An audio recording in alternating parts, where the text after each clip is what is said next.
Hello, beautiful hearts, and welcome to Temple Talk. I'm going to interview Caitlin and Sarah here from the original Invoking Inanna Journey, and we're going to talk about the journey and what it was for you both. So, what drew you to Invoking Inanna? What was like, I've got to do that? As soon as I heard about it, I just knew viscerally that I needed to do it. It was just a calling I had to do some deeper work, and I've done some courses with you before, and I really enjoy your presentation, and that was a big draw card. Yeah.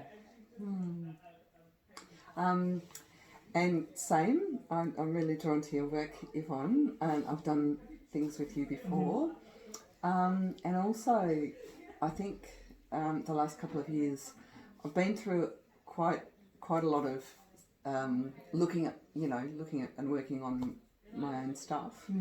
And I knew there was stuff I needed to release, but I didn't really know how to do it on my own. And then you offered the Inanna Journey, and I know you do a lot of great work, but also in a really supported, safe way, and that really appealed to me. And a bit like you, Sarah, I heard it and I sort of went, yeah, count me in, please. Yeah.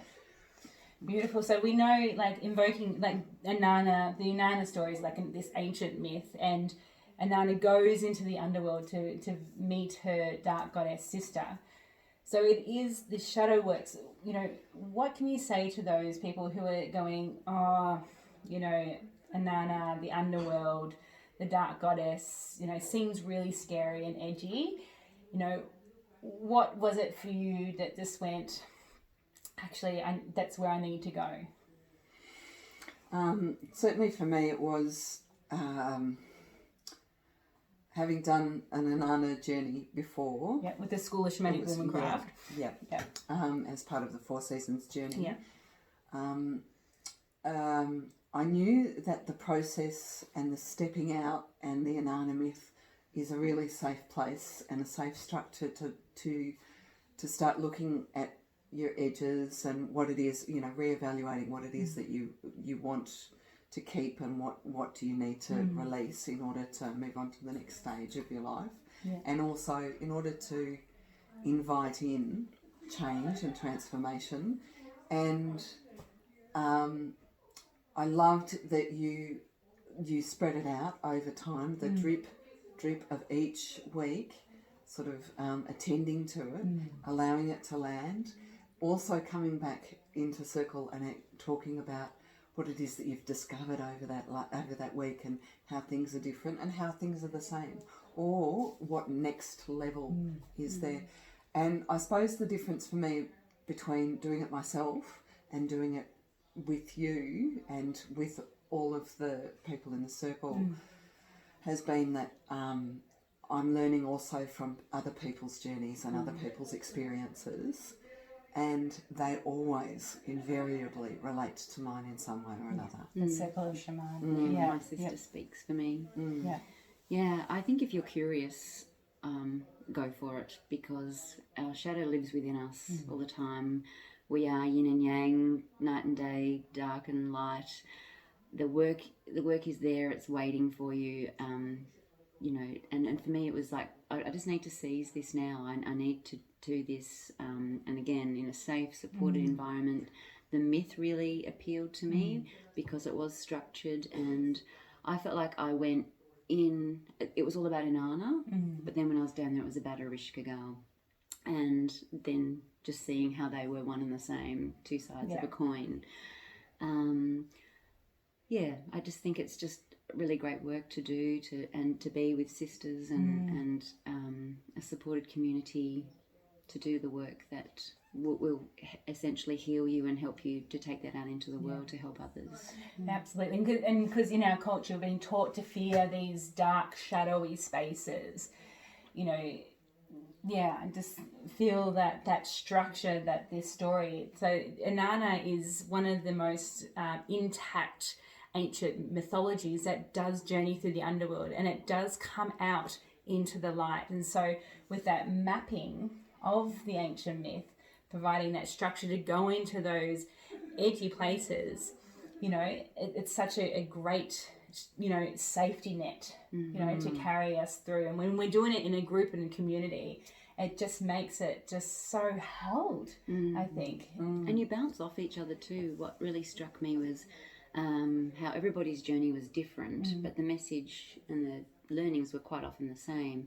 But the creativity that it invoked in everybody, and definitely within myself, a creativity that I knew was there, but I was too afraid to access, and it sort of freed me up a bit. And the ritual aspect, which, and like, you know, it was mapped and sort of structured, but also you could do what you wanted within that structure. So I think it appeals to everybody because it's got that bit of something for everyone in it. Yeah, absolutely. So with the Inanna, you know, it's a goddess and it's a goddess story. You know, what would, you know, would it appeal to, you know, non-binary or men folk, you know, as well? Because we're opening up to an all-gendered circle, because we're feeling and hearing the call of, you know, this is actually a work for everybody. And the temples where Inanna were visited by everyone. Everybody, you know, went into the temple of Inanna to do and explore their underworld and the shedding and letting go and the coming light, you know. Yes, definitely. I mean, because we all need to let go. I mean, we all shed skins, you know, we all shed cells. You know, our bodies release, nature releases. And when you interrupt that cycle, you get real problems. We're seeing them playing out in the natural world at the moment. Yeah. But also in people's mental well-being and mental health and physical health as well. So for me, it really helped me to grapple with an aspect of what our culture doesn't do well, which is the death cycle. But also, I mean, and that can be quite confronting, but generally it's actually about clearing out what you no longer need in order to invite in what the next steps. Yeah. Because it's happening whether you pay attention to it or not. Exactly. Jane Hundred Collins' words. It's happening whether you're aware of it or not. And the masculine and the feminine resides in, you know, all genders. Absolutely. So I think it is a journey that would appeal to whatever you identify as. Yeah, absolutely. And I think that shedding and letting go and going into the underworld, sitting in the underworld, which is a space of deep creativity, because you open yourself up to, you know, the cosmos, the infinite possibilities, then to come out and manifest the shit of everything that you want to reclaim, right? Because you've cleared the way and shedded the skin that no longer serves, that's stopping you from doing that. So it's a real journey of creating or reclaiming your manifestation power as a birthright as a human to be able to create worlds. Yeah. What was your experience of sitting in the underworld and then coming out? I know. Right? Look, mine was really edgy. Yeah. It was really, there were aspects of it that were really uncomfortable. I was turning towards fear, towards some of my fears. Having said that, they weren't as I imagined them to be, because I really hadn't looked at them in quite that way. I hadn't eyeballed them. Once I looked at them, there was a sense of relief, and there was real creativity and all sorts of wild, wonderful possibilities opened up in the solo. Yeah, and being in nature and all that nature has to teach too. It was wild. Yeah. And I think also we were in the underworld right at the crux of the winter solstice. So it was so powerful to be there at the time where it was so dark, and then to ascend when we were turning towards the sun. But I felt very comfortable in the underworld. I wouldn't say at the beginning of the journey I would have thought that, but because of all the shedding on the way down, and then to be there, there's this comfort in it, and it made me realise we go to the underworld regularly, but we don't do it in a safe, guided way. We have our freakouts and whatever, and, you know, flat or lower, however it presents itself. But then I being down there, I was like, okay, well, I'm here now, and I've got this map, and I know I'm going to come here again, maybe, you know, however often, and I know what this looks like. So then the ascent was slow and steady but beautiful, and just being reminded to be the light and see the light and go towards the light and be the light for everybody else, because, you know, that is what you do at winter solstice. You take, you know, you go into the darkness, you take something to let go and you bring the light out, and that's what this journey was for me, definitely. And it's really interesting because the light, or being light and love, is often, you know, demonized or demoralized in our culture as something just sort of airy fairy hippie type thing. But actually, when you do step into that, you know, being the light, actually really, it becomes such a powerful, magical thing that no wonder it gets mocked and demoralized, because our culture wants to keep us small. And so that's one of the edges that I found going into the light. Is like, am I safe here when I show up in my light? Because we're being taught, and we're talking about this today with our kids in the education system, of being put in boxes and kept small so they can be, you know, part of that, you know, patriarchal, go in, work, you know, the factory line sort of thing. Industrial, exactly. So, you know, that stepping into the light is edgy as well, but, you know, I think that guide and that structure and the community that we've created here, you know, supports that. And to, you know, we need the guiding lights, we need the shining, we need to show up in our heart spaces and our love, you know, to change, you know, and it's far less effort to it. I thought it was actually a lot about trying, but that story has unwound itself in my a lot of stories have unwound themselves. And it's really, it's effortless when you're in your own skin and you're comfortable in your own skin, and this is part of getting there, and accepting all parts of who you are in a grounded, authentic, supported way. That grounded way. And so, you know, if I was to, you know, what sets the Invoking Inanna journey apart from other healing modalities or, you know, transformational work? You know, is there something that you can go, you know, that's a little bit different to blah blah blah? You know, what is it that's different? For me, it was the timing. It was the spaced out over a long period of time, regularly, same group, and the structure was really invites you to dive deeply, because you've got, certainly for us, we had a week between each gate and each discussion.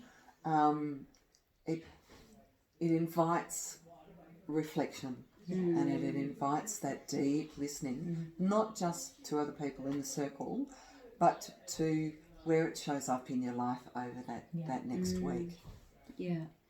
And so following the myth, following the story, following the sort of structure, but also being able to do your own thing within that, and, you know, going and doing your own ritual, your own process, and there not being a right or wrong. It just is. That's right. There is no right or wrong. Trusting the process. Trusting the process. And I found a real freedom in that, you know, and you're only accountable to yourself. I feel like, I sort of really came to depend upon and trust myself. A lot of trust, a lot of letting go.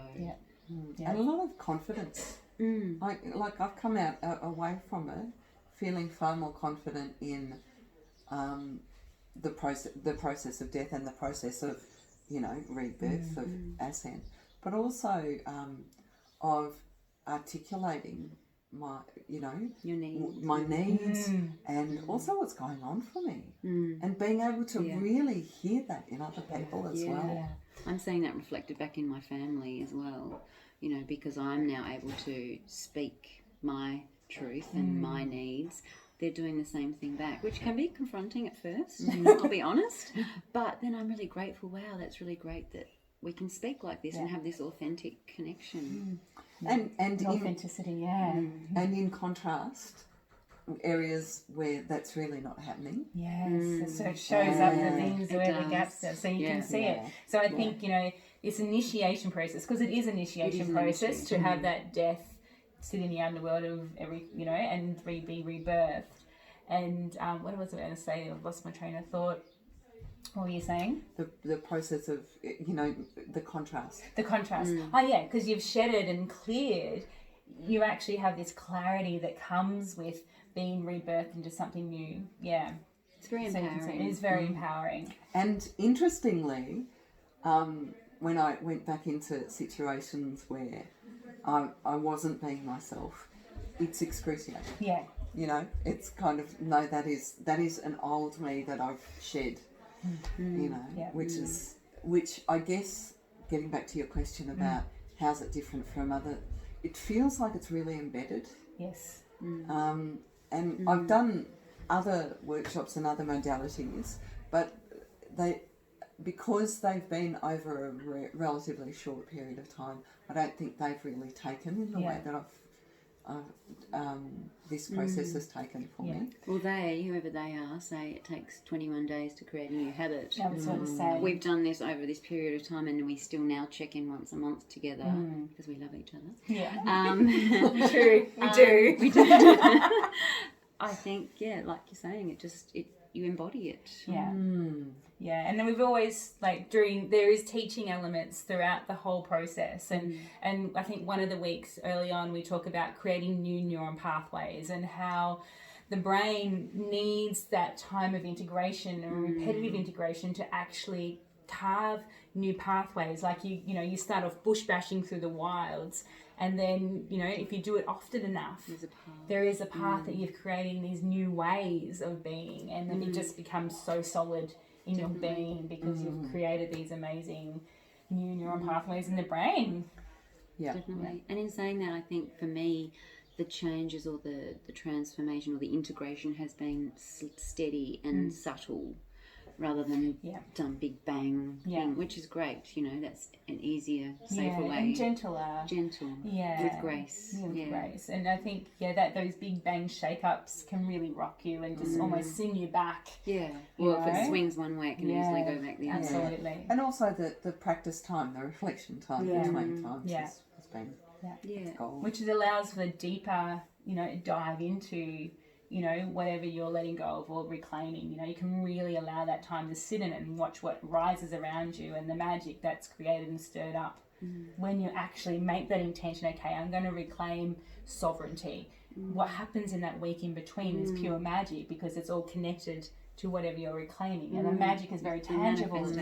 Yeah, it really is. Yeah. Amazing. So amazing. It's been such an honour. Can I ask, 1, 2, maybe 3 words to sum up your experience of the Invoking Inanna Journey? Surrender. Liberating. Transformation. Transformative. Transformative. And really honouring sovereignty of each person. Yeah. And healing. Deep healing. And self-awareness. Yeah. And deep listening. Deep listening, learning that skill. And community. And That's more than And community. and connection. Connection with all the deep listening. We're wired for connection. We are wired for connection. We need connection to feel love and safe to expand, to feel, when we're connected and feel love and held. We're here to expand. The world is our oyster. Thank you. It has been such an honour to journey with you both. I love you. Thank you for listening. We hope that you could come and join us in our beautiful Invoking Inanna community. So much love. Bye.